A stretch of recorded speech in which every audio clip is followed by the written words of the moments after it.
नमस्कार मित्रांनो, तू ही रे माझा मितवा मालिकेच्या आजच्या जबरदस्त भाषा भागामध्ये आपण पाहणार आहोत.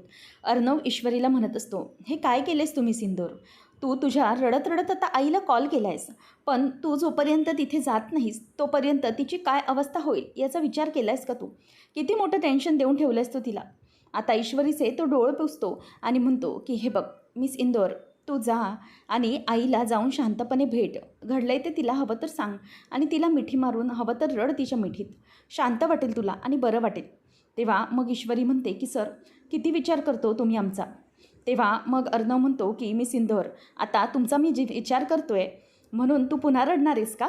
ईश्वरी म्हणते की नाही, असं अजिबात नाही. अर्णव म्हणतो की ओके, आता तू जा, आईला भेट. आईलाही खूप टेन्शन आलं असेल. तू जाईपर्यंत आता तिच्या डोक्यातून विचार काही जाणार नाही. त्यामुळे तू भेट, तिला मिठी मार, म्हणजे तिला जरा बरं वाटेल आणि आईच्या मिठीमध्ये शांत वाटत असेल असं वाटतं मला. तेव्हा मग ईश्वरी आता घालातल्या घालात हसते आणि म्हणते की हो. आणि त्याचबरोबर ईश्वरी स्वतःचे पटकन डोळे पुसते आणि अर्णवलाच मिठी मारते. तेव्हा अर्णव ईश्वरीला म्हणतो की मी सिंदूर, मी तुला आईकडे जा आणि आईला मिठी मार असं म्हणाले होते, पण तू मलाच मिठी मारलीस. तेव्हा ईश्वरी म्हणते की हो, हे पण खूप गरजेचं आहे. त्यानंतर मग ईश्वरीला तो म्हणतो की बरं ठीक आहे, जा तू. आणि नंतर ईश्वरी तिथून निघून जाते. अर्णव मात्र त्याच गोष्टीचा विचार करत थांबलेला असतो. तर सुप्रियाची इथे नुसती जीवाची घालमेल होत असते. तर संजय म्हणत असतो की अगं सुप्रिया, टेन्शन घेऊ नकोस, तू कशाला विचार करतेस, येईल ना इतक्यात ती. तेव्हा सुप्रिया म्हणते की नाही हो, मला खरंच खूप भीती वाटते. नेमकं तिथे काय घडलं असेल काहीच कळत नाही आहे. इशू माझ्याबरोबर बोलताना फोनवर रडत होती. काय झालं असेल काहीच कळत नाही आहे. तिची वाट बघते पण अजून ती येतच नाही आहे. तेवढ्यातच दरवाजात ईश्वरी येते आणि आई असा आवाज देत असते. आता ईश्वरी दरवाजात आल्याबरोबर पुन्हा तिच्या डोळ्यात पाणी दिसतं. त्यामुळे सुप्रिया पुन्हा घाबरते. आता ईश्वरी धावत धावत आईजवळ येते आणि आईला घट्ट अशी मिठी मारते. तेव्हा मग सुप्रिया तिला शांत करत म्हणते की इशू बाळा, शांत हो, काय झालं आहे, का रडतेस तू, प्लीज शांत हो. आणि ती तिच्या डोक्यावरून माईने हात फिरवत असते. ती म्हणते की आई, खूप मोठा प्रॉब्लेम झाला आहे अगं. तेव्हा मग ईश्वरीला आई म्हणते की शांत हो ना, पण काय झाले ते तरी मला तू सांगशील का? प्लीज अशी रडत बसू नको. काय झाले ते मला सांग आणि प्लीज असं रडणं तरी थांबव इशू. मला तुझं हे रडणं पाहून आणखी टेन्शन येते बेटा. तेव्हा मग बाबा पण म्हणतात की हो इशू बेटा, क्या हुआ है, तू अशी का रडतीयेस? प्लीज शांत हो ना आणि शांत होऊन जे काही घडलं ते सांग. तेव्हा मग आई आई असं म्हणून ती आता रडतच असते. तेव्हा सुप्रिया तिला शांत करते आणि म्हणते की ये तू इथे बस, म्हणजे नेमकं काय झाले ते मला सांगशील. आणि ती तिला प्यायला वगैरे पाणी देते. त्यानंतर अर्णव त्याच्या रूममधून खाली उतरतो आणि घडलेल्या प्रकाराचा विचार करत असतो. मी आणि मिस इंदोरने जेव्हा डेकोरेशन केलं होतं तेव्हा हे डेकोरेशन इथे सुरू होतं आणि आमच्याकडे राकेश वारंवार येत होता की डेकोरेशनमध्ये काही मदत करू का हे विचारण्यासाठी.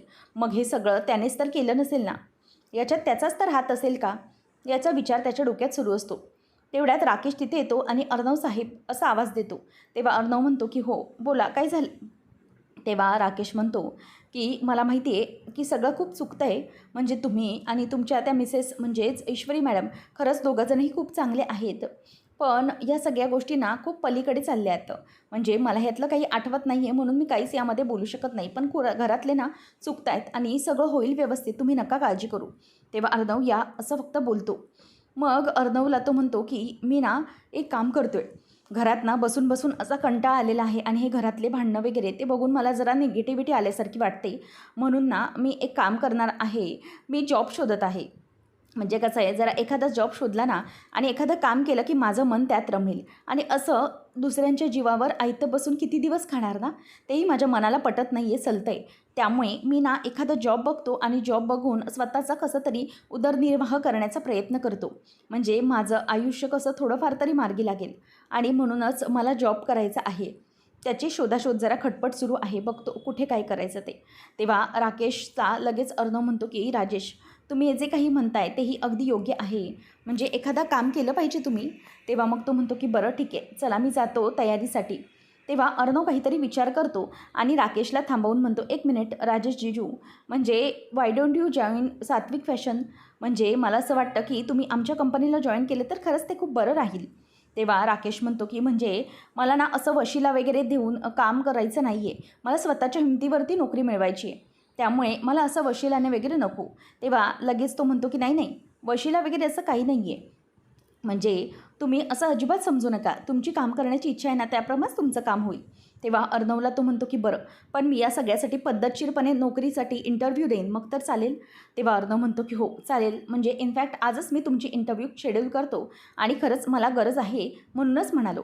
तेव्हा राकेश म्हणतो की खरंच अर्णव साहेब, धन्यवाद तुमचे.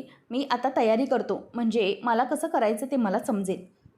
तो निघून जातो आणि अर्णवच्या डोक्यात विचार येतो की जर राकेश माझ्याच कंपनीत नोकरीला राहिला तर त्याच्यावर बारीक लक्ष ठेवता येईल आणि तो हे सगळं नाटक करतोय की खरं वागतोय हे सगळं बघता येईल. तर ईश्वरीचं रडणं हे सुरूच असतं. तेव्हा बाबा म्हणतात की बेटा प्लीज बोलोगे, काय झालं आहे आता? तेव्हा मग ती सांगते की आई बाबा, खरंच खूप मोठा अनर्थ घडला आहे आज बारशाच्या दिवशी. तेव्हा बाबा म्हणतात की हो बेटा, काय झालं आहे सांगशील का तू? तेव्हा ती म्हणते की बाबा, त्या जे काही मी डेकोरेशन केलेलं ना, त्या डेकोरेशनमधून खूप मोठं सत्य बाहेर आले. म्हणजे त्या इंदोरचं जे प्रकरण होतं ना, रमाकांत राजेशिर्के आणि आईचं जे प्रकरण होतं, ते प्रकरण सगळ्या घरच्यांच्या समोर आलं आहे आणि ती पुन्हा रडायला लागते. तेव्हा सुप्रियाला पण हे ऐकून अगदी धक्का बसतो. म्हणजे काय इशू, हे कसं काय झालं आणि ते फोटो घरच्यांसमोर कसे आले? तेव्हा ईश्वरी म्हणते की नाही, मलाच कळत नाही आहे, पण हे खरंच खूप विचित्र घडलेलं आहे. त्यावेळेचं सगळं जे काही घडलं आहे ते सगळं घरच्यांसमोर उघड झालं आहे आणि त्यामुळे घरातलेही खूप विचित्र वागत आहेत. सुप्रिया म्हणते की पण मला कळत नाही इशू, ते फोटो तिथे आलेच कसे? नेमकं काय घडलं होतं? मला कळलं आहे आता की तुला का वाईट वाटतंय आणि तू इतकी का रडतेस. शांत हो प्लीज, स्वतःला असा त्रास करून घेऊ नको. पण सुप्रिया आणि बाबा विचारतात की नेमकं काय घडलं होतं बेटा, सांगशील का? तेव्हा ईश्वरी सांगायला लागते की हो, मी आणि अर्णव सरांनी डेकोरेशन ठरवलं होतं आणि त्याच वेळेला रिबिन जेव्हा पकडली तेव्हा त्या डेकोरेशनमधून फुलांबरोबरच ते फोटोज बाहेर पडले आणि आजी जी काही बोलली, माझ्या मुलीचा जीव गेला, त्या बाईची मुलगी माझ्या घरात आहे आणि ती मला माझ्या डोळ्यासमोरही नको, निघून जा इथून, हे सगळं आजीची वाक्य ईश्वरी तिकडे सांगते. आणि मला कोणी डोळ्यासमोर धरायलाही तयार नाही आहे, कोणालाच मी त्या घरामध्ये नकोशी आहे. प्रत्येक जणांनी मला आपलं नाही तर परकं करून टाकलं आहे, याचीच भावना खूप चलते माझ्या मनाला, खूप त्रास होतो आहे मला आणि तेच सगळं मला सहन होत नाही आहे. आणि ईश्वरी खूप रडत असते. ईश्वरी म्हणते की बाबा, ज्या लोकांची मी इतकी लाडकी होते, आजीची आणि मामाने ज्यांनी माझे इतके लाड केले होते, घरात मला अगदी मोठं स्थान दिलं होतं, म्हणजे माझ्याशिवाय त्यांचं काही पानही हलायचं नाही, तेच लोकांनी मला आज परकं केलं आणि मला घरातून हकलून दिलं. म्हणजे तू या घरात राहू नको असं सरळ सांगितलं. याचं खरंच खूप वाईट वाटतं आहे मला, त्रास होतो या सगळ्यामुळे. आणि खरं तर इतकं सगळं झालं आहे आणि आणखी एक गोष्ट म्हणजे त्यांना मी त्यांच्या नजरेसमोरही नको आहे आणि माझ्या हातचं खायला प्यायलाही काही तयार नाही ती, याचं खूप माझ्या मनाला वाईट वाटतं आहे. आता बाबांना, आईला हे ऐकून खरंच खूप वाईट वाटतं. तेव्हा संजय म्हणतात की हो बेटा, तुझं म्हणणं समजू शकतो मी, तुझ्या मनाला काय वाटतं आहे हे अगदीच मला पटतं आहे. परंतु इशू बेटा, एक गोष्ट विसरू नकोस की तुला असं हारून चालणार नाही आहे. अगं, या संजय देसाईची लेकेस तू, अशी हरून अजिबातच चालणार नाही आहे तुला. तू एक गोष्ट लक्षात ठेव, हे जे काही घडलं आहे ना, हे काही काळासाठी खूप एखादं वाईट स्वप्न आहे असं समजूया आपण आणि या गोष्टीला आपल्याला तोंड द्यावं लागेल. आणि इशू, तू जसं म्हणतेस तर तसं ते वागत असतील तर त्यांचा हा गैरसमज झाला आहे तो नक्की दूर केला पाहिजे आपल्याला. असं रडत बसून थोडीच चालणार आहे. त्यांच्या मनाला जे काही गैरसमज झाले ते आपण दूर केले पाहिजेत, हो ना. म्हणजे सुप्रियाबद्दल ते काही विचार करतायत तो फार चुकीचा आहे, हे मी आणि सुप्रिया स्वतः जाऊन त्यांना समजावतो. म्हणजे हे जे काही सुप्रियाबद्दल ते विचार केला आहे ना, ती की वाईट बाई आहे, हे खूप चुकीचं आहे. मग खरं तर मी हवं तर जाऊन बोलतो त्यांच्याशी, समजावतो त्यांना. आणि जर मलाही सुप्रियाबद्दल तेव्हा तसंच वाटलं असतं तर मीही तिच्याशी का लग्न केलं असतं, या सगळ्या गोष्टी मी हवं तर समजावेन त्यांना. तुम्ही नका काळजी करू, होईल सगळं व्यवस्थित, काहीच घाबरण्याची गरज नाही आहे. तेव्हा मग बाबा म्हणतात की हे जे काही घडलं हे एखाद्या वेगळ्या वळणावर घडल्यासारखं वाटतंय मला, पण आपण बघूया. तू हिंमत हारू नकोस, हिंमत हारून काहीच होणार नाही आहे, असं बाबा तिला आता समजावतात. त्यानंतर आपल्याला पाहायला मिळतं की इकडे आता राकेश हा गाडीत बसलेला असतो आणि अर्णवबरोबर निघालेला असतो इंटरव्ह्यूसाठी. तेव्हा अर्णवला म्हणतो की तुम्ही मला पत्ता दिला असतात तरी चाललं असतं, म्हणजे तुम्ही इतकं करताय माझ्यासाठी. तेव्हा राकेशला अर्णव म्हणतो की नाही, तुम्ही एवढी सिंपती दाखवताय ना, ती खरंच खूप चांगली आहे. आता राकेश म्हणतो की खरंच अर्णव साहेब, तुम्हाला आणि ईश्वरी मॅडमला मानलं पाहिजे, म्हणजे तुम्ही दोघंही खरंच खूप चांगलं वागता एकमेकांसोबत, खऱ्या अर्थाने नवरा बायकोसारखी साथ देता एकमेकांना. म्हणजे ईश्वरी मॅडमवरती इतके मोठे आरोप होतात तरीही तुम्ही खंबीरपणे अगदी एक नवरा म्हणून त्यांच्या पाठीशी उभे आहात. खरंच मला खूप अभिमान वाटतो तुमच्या दोघांचा. अगदी ना, तुमच्या दोघांचा लक्ष्मीनारायणासारखा जोडा आहे बरं का. खरंच खूप बरं वाटतं तुमच्या दोघांकडे बघून. तेव्हा आता अर्णव गालातच हसतो आणि हे जे काही त्याचं बोलणं आहे ते खरं आहे की नाही याचाच विचार त्याच्या डोक्यात सुरू असतो. आणि राकेश म्हणतो की खरं तर मला वाटतं आहे की घरचे जे काही विचार करतात ना ते चुकीचा विचार करत आहेत. खरंच ईश्वरी मॅडमही खूप चांगले आहेत आणि त्यांच्या घरच्यांनाही भेटलो आहे ना मी. खरंच खूप चांगली मंडळी आहेत ती. असं म्हणून घरच्यांचा गैरसमज लवकरच दूर होईल असं राकेश म्हणत असतो. त्यानंतर आता राकेश हा म्हणत असतो की खरंच होईल होईल सगळं व्यवस्थित होईल आणि अर्णवची समजूत काढत असतो. तेवढ्यात आता अर्णव हा गाडीच्या एका दुकानाजवळ म्हणजे एका स्टॉलजवळ येतो आणि तिथे गाडी जरा थांबवतो. त्यानंतर ईश्वरी आता रडत असते. तेव्हा आई तिचा हात धरते आणि म्हणते की चल चल तू पहिले इथून. तेव्हा सुप्रियाला ती म्हणते आई काय झालं तू काय करते. तेव्हा ईश्वरीला ती म्हणते की तू इथून चल, आपण आता तुझ्या घरी जातोय आणि मला तुझ्या घरच्यांना जाब विचारायचं आहे. हे सगळं कसं करू शकतात ते, म्हणजे या सगळ्या चुकीवरून ते मला किंवा तुला आपल्या घरच्यांना कसे जज करू शकतात तेच मला कळत नाही आहे. तेव्हा आता आईला ईश्वरी म्हणते की आई तू विचारशील म्हणतेस परंतु तिथे सगळेजण चिडलेले आहेत गं. तेव्हा संजय पण म्हणतो की हो हे बघ सुप्रिया ऐसे नाही चलेगा, म्हणजे एकदम जज्बाती होऊन आपल्याला काहीच काम नाही करायचं आहे. त्यांना आपल्याला सगळ्या गोष्टी व्यवस्थित समजावून सांगाव्या लागतील तेव्हाच त्यांना ते समजेल. म्हणूनच तू अगदी दुसरा विचार करू नकोस. हे सगळं जे काही आहे ना त्या सगळ्या गोष्टी अगदी शांतपणे विचार करून कराव्या लागणार आहेत. असं आताताईपणे निर्णय होऊन काहीच होणार नाही आहे. हे जे काही इशूबरोबर वागत आहेत ते त्यांचं वागणं चुकीचंच आहे. त्यांनी जे काही ईश्वरीच्या बाबतीत समज करून घेतला आहे तोही चुकीचा आहे हे माहिती आहे मला, पण त्यांना समजवणं हे खूप गरजेचं वाटतं आहे. पण इशू एक गोष्ट यामधून मला चांगली वाटली की काही झालं तरीही अर्णव तुझ्या पाठीशी व्यवस्थित खंबीरपणे उभा आहे, त्याने तुझ्यावरचा विश्वास मोडला नाही आहे. तेव्हा ईश्वरी म्हणते की हो या सगळ्या प्रकरणात अर्णव सरच माझ्या बाजूने खंबीरपणे उभे आहेत. खरंच त्यांनी खूप समजून घेतलं आहे मला. तेव्हा आता आई म्हणते की इशू मला त्यांना खूप भीती वाटायला लागली आता या गोष्टीचे. जर ते आपल्याबद्दल इतका गैरसमज करू नयेत, आपल्याशी किंवा तुझ्याशी त्यांना कोणतंही नाटं ठेवायचं नाही आहे, तर मग मला एक कळत नाही आहे की नमूचं काय होणार आहे. नमू कसं जुळवून घेणार आहे त्या घराशी मलाच कळत नाही आहे. तेव्हा ईश्वरी म्हणते की आई अजूनही तुला असं वाटतं का की हे सगळं घडल्यानंतर ते लोक नमूताईशी आकाश भाऊजींचं लग्न लावायला तयार होतील किंवा हे लग्न होऊच देतील का ते. तेवढ्यातच आता लगेचच मागून नमू येते आणि म्हणते की का का नाही होऊन देणार. तेव्हा आता सुप्रिया आणि ईश्वरी सगळे गडबडतात कारण नमू अगोदरच सगळे डिप्रेशनमध्ये असते आणि हे ऐकल्यानंतर पुन्हा एकदा ती डिप्रेशनमध्ये जाते.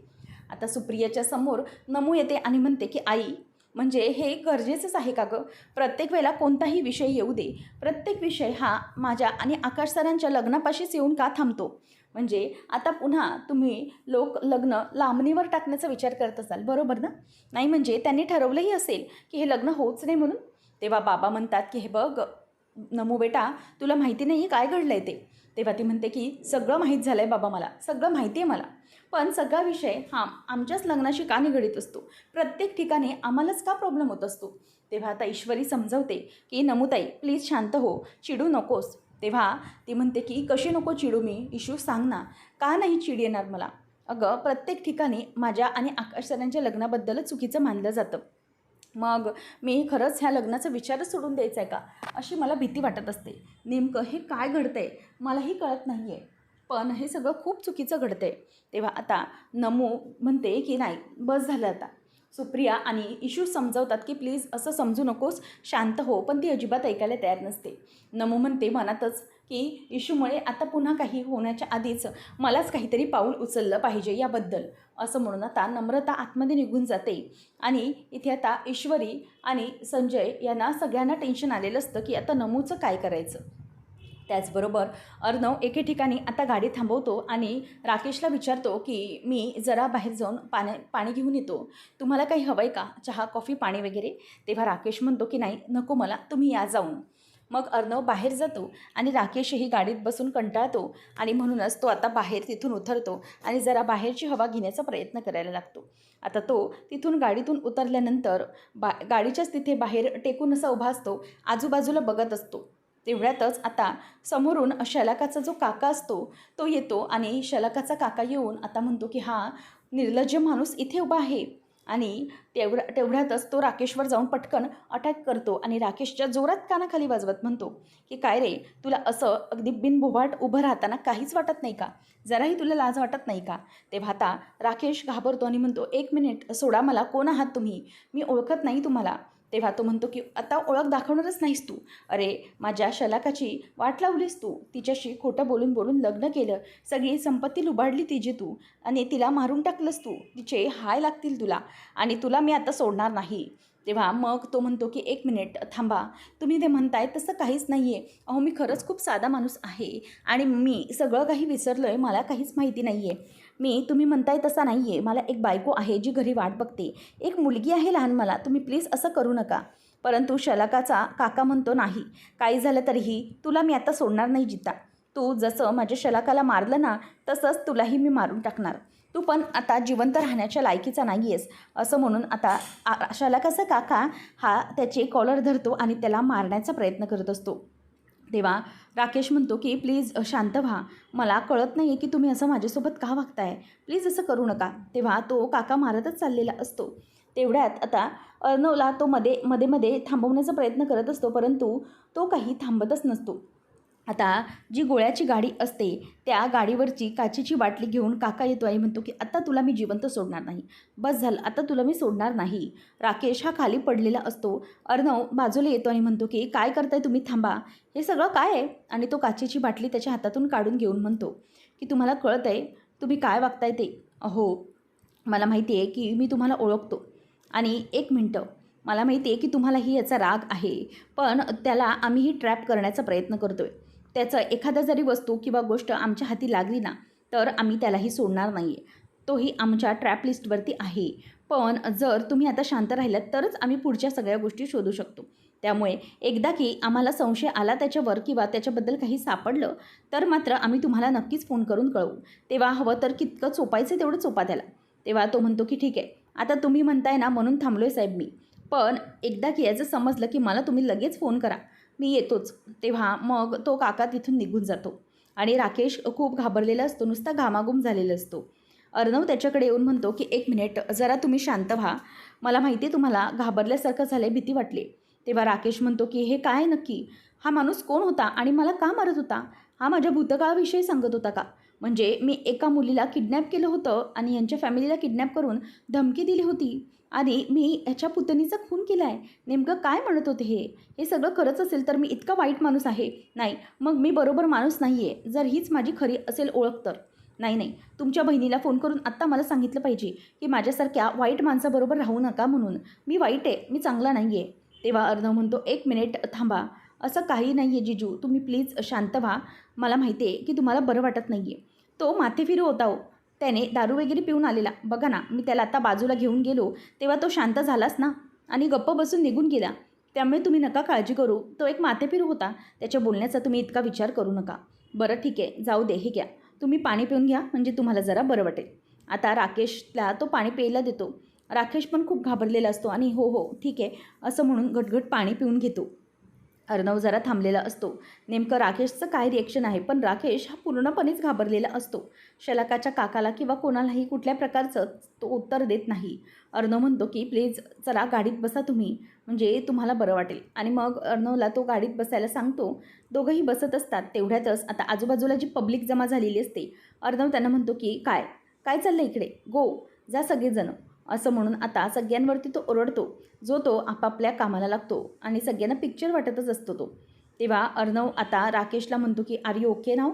तेव्हा राकेश म्हणतो की हो, आता मला जरा बरं वाटतंय. मग राकेश आणि अर्णव दोघंजणही आता तिकडे ऑफिसकडे जायला निघालेले असतात. त्यानंतर तर अंजलीच्या घरामध्ये, म्हणजेच अंजली आणि बाकीचे सगळे गप्प बसलेले असतात. आजीने डोक्याला हात लावलेला असतो. तेव्हा अंजली मुद्दाम विषय काढते आणि म्हणते की हे सगळं घडलं आहे ना, हे काही नवीन नाही आहे. सगळं काही घडलं आहे ते त्या ईश्वरीमुळे आणि तिच्या आईमुळे. मुळात ते लोक योग्य नाही आहेत हे मला आधीच कळलं होतं. त्यावर लगेच आकाश म्हणतो की एक मिनिट, तू ना उगीचच काही नसते आरोप लावू नकोस, त्याच्यात त्यांचा काय चूक आहे मला हेच कळत नाही आहे. तू उगीचच त्यांच्या फॅमिलीला असं गालबोट लावू नकोस. तेव्हा अंजली म्हणते की हो, हेच तर आहे ना त्यांचं, अगदी भोळेपणाने वागून समोरच्याला आपल्या ताब्यात करून घेणं आणि बाकीच्या गोष्टी कशा करणं हे अगदी योग्य माहीत आहे ईश्वरी आणि तिच्या आईला. त्यामुळे त्या दोघीजणींनी अगोदरच प्री प्लॅन्ड सगळं केलं होतं. मला माहिती आहे हे सगळं जे काही केलं आहे ना, फक्त एक दुसरा स्टोरी आहे, परंतु बाकी काही नाही आहे. तेव्हा मग आता मामा म्हणत असतो की अंजली अगं काय झालं तुला? तेव्हा अंजली म्हणते की हो मामा, तुम्हाला सगळ्यांना का दिसत नाही आहे जे मला दिसतंय? अरे ती ईश्वरी ट्रॅप होऊनच आली आहे या घरामध्ये. बघितलं चिंटूच्या किती मागे पुढे करायची ती. प्रत्येक वेळेला चिंटूच्या समोर यायची आणि त्यानंतर मग ईश्वरी हे सगळं करते आणि त्यांनी त्यांच्या मुलीला पण हे ट्रेनिंग देऊन ठेवले. देसाई काही योग्य नाही आहेत, त्यांचे सगळे संबंध तोडले पाहिजे. आता अर्णव तिथे नसतो म्हणून राकेश चिडून म्हणतो, आकाश चिडून म्हणतो की एक मिनिट दी, कोणता विषय कुठे घेऊन चालली आहेस तू? अगं काही बोलायचं उगीचच म्हणून बोलायचं नाही आहे. अगं या सगळ्या गोष्टी तू जरा विचार करून बोल ना. हे सगळं खूप चुकीचं आहे दी, प्लीज असं काही करू नकोस किंवा बोलू नकोस. तेव्हा मग अंजली म्हणते की का का बोलू नको मी? अरे मला तर दिसतंय ना हे सगळं जे काही चाललं आहे ते. अरे त्या ईश्वरीने चिंटूचा ब्रेन वॉश केला आहे आणि त्या नम्रताने तुझा ब्रेन वॉश केला आहे असं दिसतंय. पण तुला काही खरं खोटं कळतच नाही आहे असं वाटतंय मला. त्यावेळेला मग आकाश म्हणतो की हे बघ असं अजिबातच नाही आहे. खरं खोटं सगळं समजतं, परंतु उगीचच तू त्याच्या फॅमिलीला प्रत्येक गोष्टीत इन्व्हॉल्व करते म्हणून मला अजिबात आवडलं नाही. तेव्हा अंजलीला आणि आकाशला आजी ओरडते की काय चाललं आहे काय तुमचं दोघांचंही? अरे शांत व्हा ना सगळे. म्हणजे तुम्ही दोघंही या गोष्टीवरनं किती भांडाल? कारण की मलाच आधी काळजी वाटते, टेन्शन आले की या सगळ्यातून कसं बाहेर व्हायचं याचाच त्रास होतो आहे आणि तुम्ही दोघं शांत बसतच नाही आहात.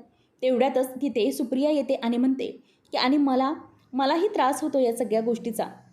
मलाही तुम्ही दोघांनी दोषी ठरवलं आहे. या सगळ्या गोष्टींचा त्रास मला होतो आहे. हे सगळं का घडवलं आहे तुम्ही? तेव्हा मग लगेच अंजली तिथेच उभी असते. ती म्हणते की काळ घडवलं आहे म्हणजे नक्की काय म्हणायचं आहे तुम्हाला? तेव्हा आता लगेचच नम्रताची आई म्हणते की हो, म्हणजे तुम्ही जे काही म्हणताय तुम्हाला काय वाटतंय की आम्ही खोटं वागतोय? तेव्हा लगेच अंजली म्हणते की हे बघा, हे तुम्ही आम्हाला का विचारताय? ही तुमच्या कर्माची फळं आहेत जी तुम्ही भोगताय. आम्हाला विचारून काहीच फायदा नाही आहे. तेव्हा सुप्रिया म्हणते की एक मिनिट, तुम्हाला जे काही वाटतंय तो खरंच खूप मोठा गैरसमज आहे. मी आत्ता तुम्हाला सिद्ध करून दाखवू शकते.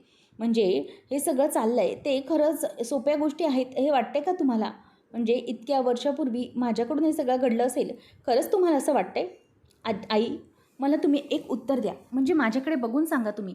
तुम्हाला खरंच असं वाटतंय का हो की मी एखाद्या बाईचा संसार मोडणारी आहे आणि एखाद्याचं घर उद्ध्वस्त करणारी वाटते का मी तुम्हाला? म्हणजे आतापर्यंत तुम्ही माझ्याशी बोललातच ना. प्रत्येक वेळेला तुम्हाला असं कधीही वाटलं का की मी कोणत्याही प्रकारचं चुकीचं वागू शकते किंवा माझ्या वागण्यात काही गल्लत होऊ शकते असं? आणि आकाशचे बाबा, तुम्हीही खरंच खूप समजूतदार आहात असं वाटत होतं मला. म्हणजे माणसं ओळखण्याची योग्य पारख तुमच्याकडे आहे असं वाटत होतं. पण तेही खोटंच ठरलं. आणि खरंच तुम्हाला जर असं वाटत असेल मी दोषी आहे, तर मी आल्यापावली माझ्या लेकीला परत घेऊन जाते. असं म्हटल्यावर आता तिथून सुप्रिया येत असते आणि सुप्रिया म्हणते की हे काय? ईश्वरी आणि सुप्रिया यांचा राडा झालेला दिसतोय. तेव्हा आता आजी म्हणते की हे बघा, तुम्ही आता जे काही काळजाला हात घालणारी वाक्य वापरलात ना, त्यामुळे तुम्हाला वाटत असेल की आम्ही तुम्हाला माफ करून टाकू, तर असं अजिबात घडणार नाही हां. मी अजिबात तुम्हाला माफ करणार नाही आहे. हे जे काही घडलं आहे ना, या सगळ्या गोष्टी ना मी अगदी व्यवस्थितपणे ओळखून आहे. त्यामुळे तुम्ही उगीचच काहीही मला बोलायला जाऊ नका. तुम्ही जे काही वागलात त्यामध्ये तुमची मुलीलाही दोष दिला जाणारच आहे असं ती म्हणते. त्यावेळेला सुप्रिया म्हणते की बापरे, मी जर समोर गेले तर ही सुप्रिया मला ओळखेल, त्यामुळे मला तरी आता समोर जायला नको. सुप्रिया म्हणते की मला माहिती आजी, तुम्हाला राग येणं रास्त आहे कारण तुमची मुलगी होती. पण नक्की त्यावेळेला काय घडलं होतं हे तुम्ही ऐकून घ्या. आता सुप्रिया सगळा प्रकार सांगायला लागते की त्या दिवशी काय घडलं होतं. ते म्हणते की एका बाईने मला सांगितलं होतं की रमाकांत राजेशिर्के इंटरव्ह्यू घेणार आहेत आणि मी त्या इंटरव्ह्यूसाठी गेले. ते तिथे बसले, ते कॉफी प्यायले. अचानक त्यांना चक्कर आली आणि ते माझ्या अंगावर कोसळले. तेवढ्यातच मीडियावाले आले होते आणि त्यांनी या बातमीचा सगळ्यात बाऊ केला होता. पण मला अजूनही कळतं आहे की हे सगळं त्या बाईमुळे घडतं आहे. ती बाई जर माझ्यासमोर आले ना तर ती बरोबर ओळखेन मी तिला. तेव्हा तुम्ही प्लीज माझ्याबद्दल असा विचार करू नका की मी काहीतरी चुकीचं वागले आहे. खरंच माझ्याबद्दल तो एखादा ट्रॅप रचला गेला होता असंच वाटतंय मला. तेव्हा आता डोक्याला वल्लरी हात लावते आणि म्हणते की बापरे, हे सगळं चाललं आहे तेही सारवासारव करण्यासाठी वाटतं. पण नाही, काही झालं तरीही मला ते ऐकून घेतलं पाहिजे की नेमकं ते काय बोलण्याचा प्रयत्न करत आहेत. हे माझ्या कानावर पडलं तरच योग्य होणार आहे. त्यामुळे आता लगेचच सुप्रिया म्हणजे हे बोलत असताना वल्लरीच्या डोक्यात पुन्हा एक आयडिया येते. ती तिचा मोबाईल एक काढते आणि एक दुसरा मोबाईलही काढते आणि त्या मोबाईलवर रिंग मारते आणि हळूच तिथे स्वतःचे ब्लूटूथ वगैरे घालते आणि आतमध्ये हळूच दबक्या पावलाने शिरून एका कॉर्नरमध्ये टेबलजवळ तो दुसरा मोबाईल ठेवते आणि मग ती म्हणजे फोन लावून ते सगळं घरातलं बोलणं ऐकत असते. आजी म्हणते की हे बघा, तुमचं हे जे काही चांगली तुम्ही स्टोरी बनवलीत, तुम्हाला असं वाटत असेल की तुम्ही हे सगळं बोलून अगदी सगळं सांगून तुमच्यावरचा विश्वास हा बसेल, पण नाही, अजिबात नाही. कारण मी माझी मुलगी गमावली आहे आणि माझ्या मुलगीचं गेल्याचं दुःख काय होतं आणि त्याला जबाबदार सर्वस्वी तुम्ही आहात, हे मला अजिबात सहन झालेलं नाही आहे. आणि त्यामुळे कितीही काही झालं तरीही मी या गोष्टी अजिबात विसरू शकणार नाही आहे. तुम्हाला वाटत असेल की तुम्ही हे सगळं बोलाल माझ्या मनावर परिणाम होईल, परंतु अजिबातच नाही. तुम्ही हे जे काही वागलात त्यामुळे मी कधीही तुम्हाला माफ करू शकणार नाही, असं आजी आता बोलून दाखवते. त्याचबरोबर मग आजी अजिबात ऐकून घ्यायला तयारच नसते. ईश्वरी म्हणते की आजी प्लीज असं बोलू नका ना. तेव्हा आता आजी म्हणते की मला असं वाटतं आहे की हे सगळं तुमच्या कुटुंबाने घडवून आणलं आहे आणि त्यामध्ये तुम्ही तुमच्या मुलीचाही वापर करून घेतलेला आहे. त्यामुळे एक गोष्ट नक्की की कधीही तुम्हाला किंवा तुमच्या मुलीला आम्ही स्वीकारू शकत नाही आणि तुमच्यासोबत असलेलं नातं आम्ही कायमचं तोडत आहोत. कारण की जोपर्यंत आम्हाला कळणार नाही की तुम्ही यामध्ये निर्दोष आहात तोपर्यंत तुमच्याबरोबरचं नातं हे कायमचं तुटलेलंच असेल.